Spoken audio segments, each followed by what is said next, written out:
Halo, selamat berjumpa teman-teman kelas retorika yang terkasih. Hari ini kita berjumpa dalam mata kuliah Sejarah Gereja Sumatera Bagian Selatan hari Senin tanggal 2 November 2020. Semoga kalian dalam keadaan sehat dan semangat. Teman-teman yang terkasih, kita akan melanjutkan materi perkuliahan kita dari minggu yang lalu. Minggu yang lalu kita sudah sampai di sini dan nanti di sela-sela materi ini seperti biasa akan ada 1 atau 2 presentasi tentang sejarah paroki ya. Teman-teman, sebelum kita lanjut di materi perkuliahan minggu yang lalu, ada satu pertanyaan dari Bernardus Denny ya.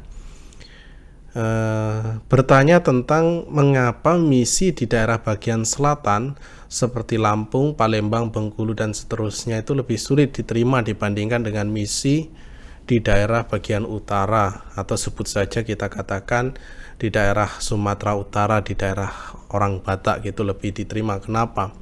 Jadi ini jawaban bukan berdasarkan teks, bukan berdasarkan buku, tetapi berdasarkan pengamatan saya. Jadi kebenarannya masih bisa diperdebatkan ya.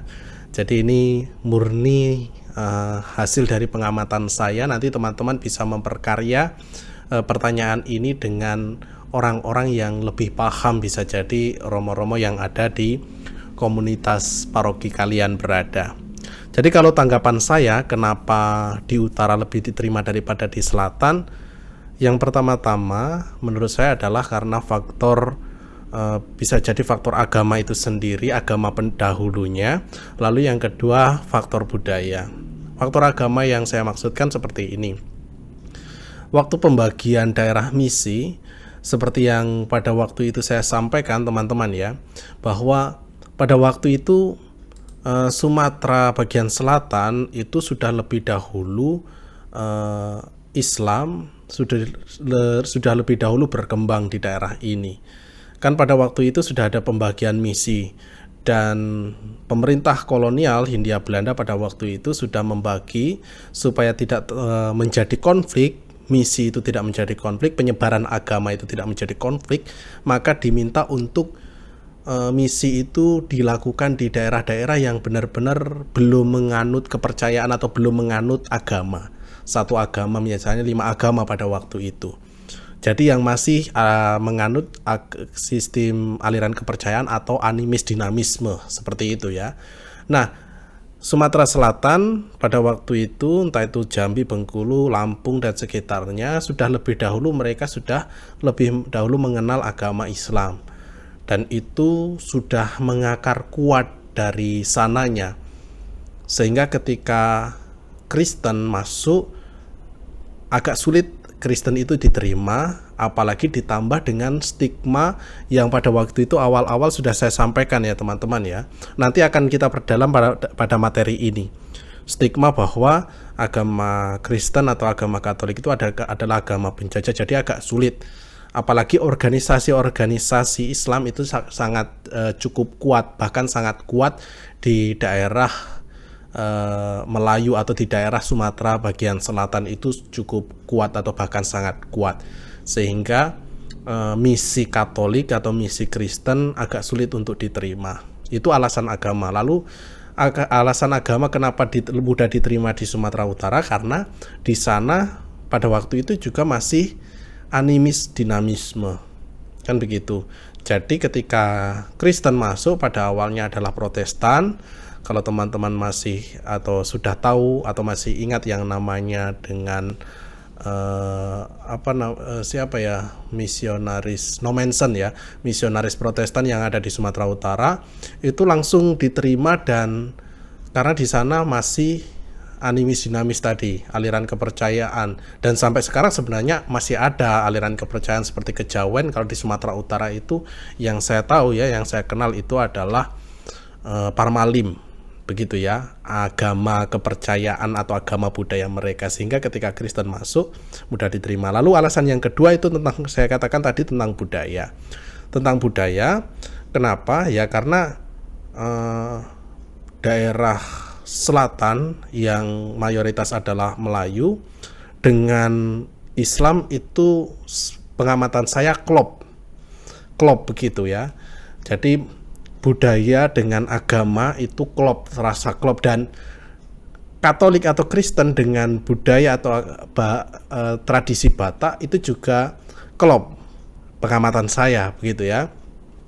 Karena keseharian mereka dari soal adat tradisi, lalu makanan dan seterusnya begitu ya, yang non halal kita katakan dari sudut pandang Islam, dan itu tidak dipersoalkan dalam agama Kristiani, sehingga di situ mereka juga merasa bisa menerima agama Kristiani ini ke dalam budaya mereka. Jadi seperti itu teman-teman ya.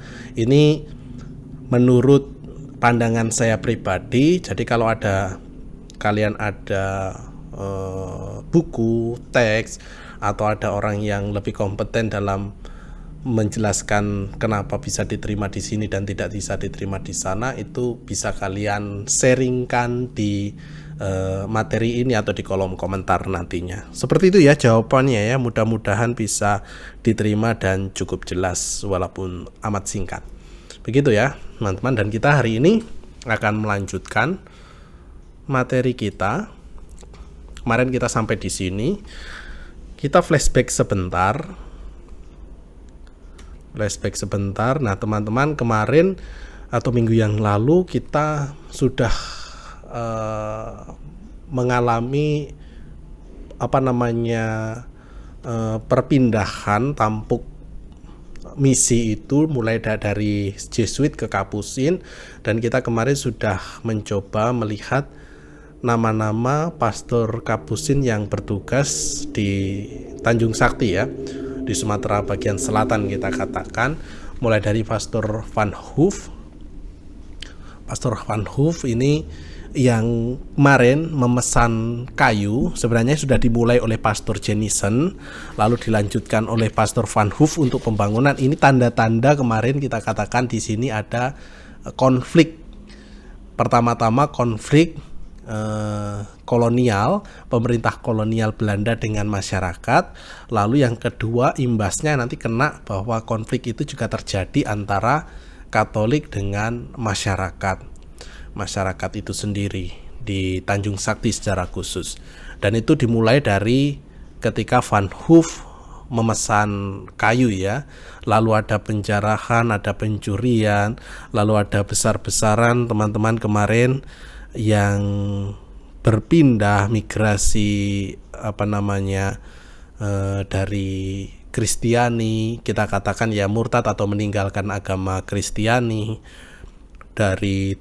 mulai dari tahun 1913, 1914, nanti lanjut juga masih akan terus ada beberapa orang yang meninggalkan agama Kristiani atau Katolik. Nah, kita kemarin sampai di konflik ini, misionaris Kapusin dengan penduduk pribumi.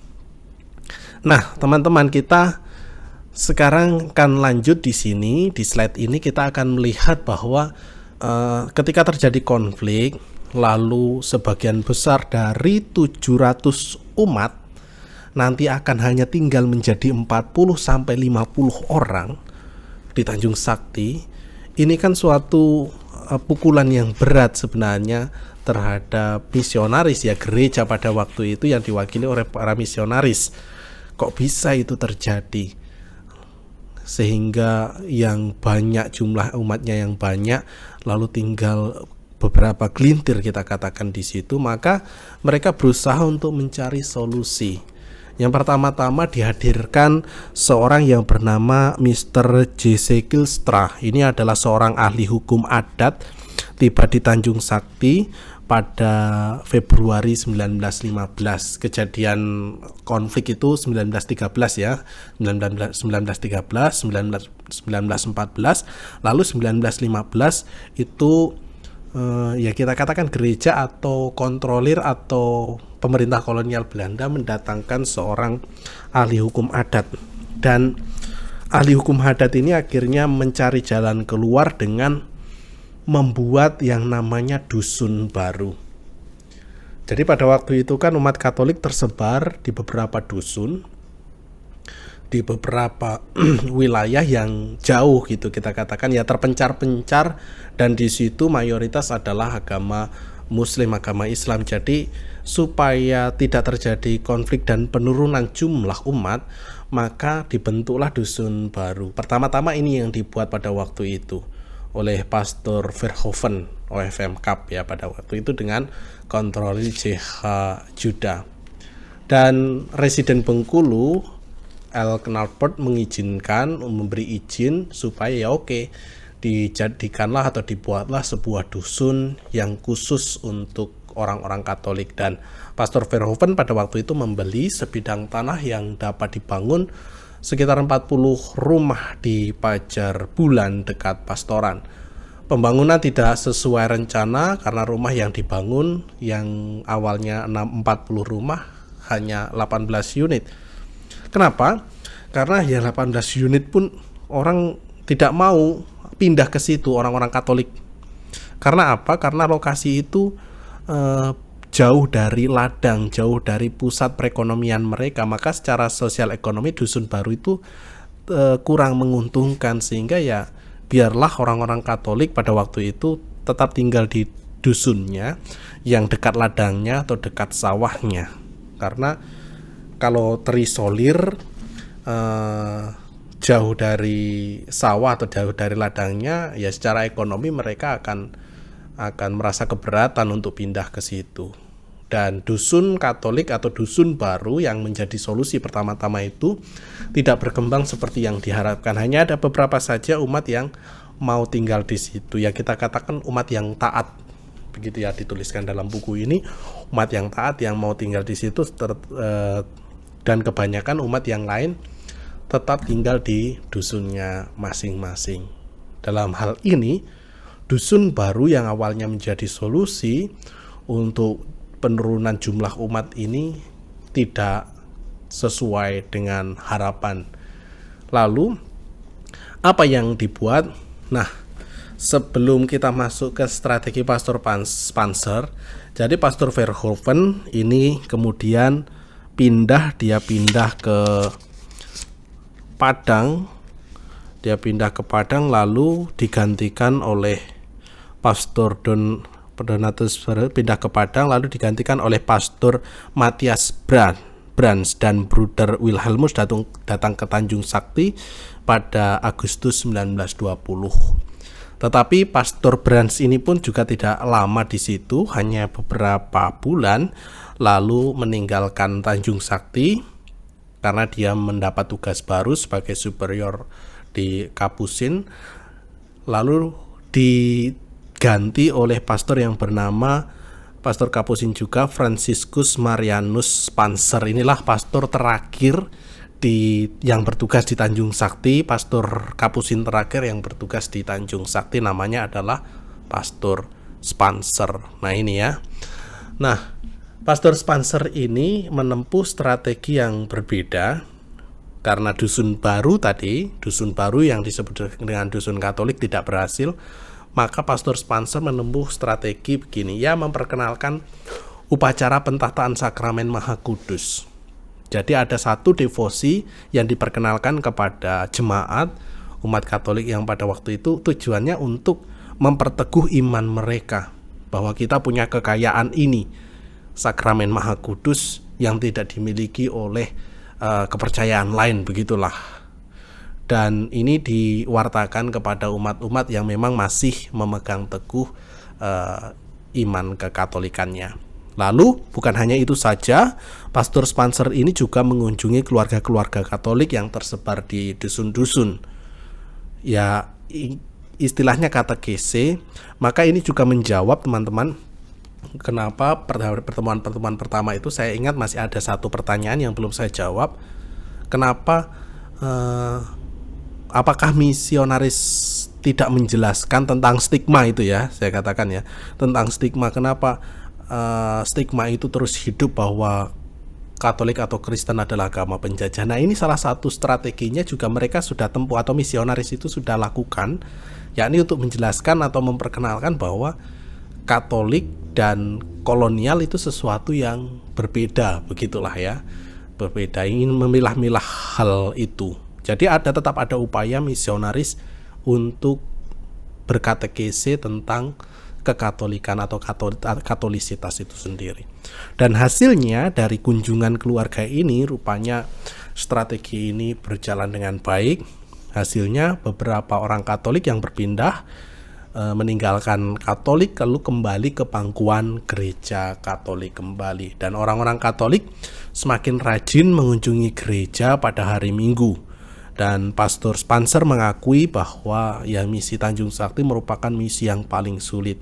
Maka di awal-awal atau di pertengahan kemarin ya teman-teman ya, misi Tanjung Sakti dikenal sebagai misi yang sulit, bukan hanya soal medannya yang luas, tetapi lebih-lebih ke tantangan-tantangan yang terjadi di dalam kebudayaan atau situasi yang terjadi pada waktu itu di Tanjung Sakti. Begitu ya teman-teman ya. Jadi kalau kita membaca ini ya, kami para imam atau kalian nanti yang akan menjadi imam, ternyata pastoral kunjungan keluarga, pastoral keluarga itu sangat membantu dan berimpact luar biasa. Maka pesan moralnya juga sebenarnya dapat ya untuk kami, untuk kita, untuk siapapun yang ingin memperkenalkan kekatolikan ya, pastoral keluarga itu luar biasa, dan itu sudah dibuktikan oleh Pastor Spanser.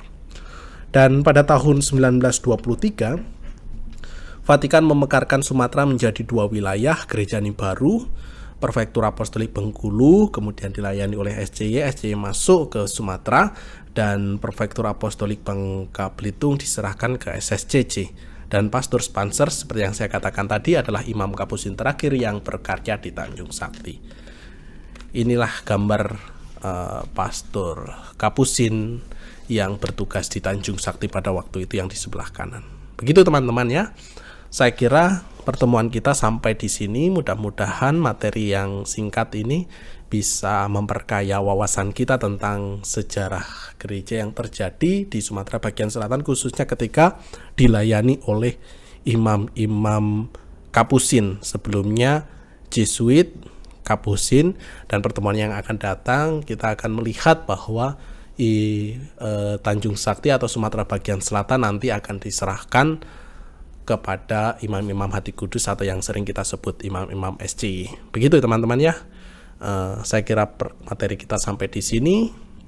Sampai jumpa minggu yang akan datang. Tuhan memberkati kita.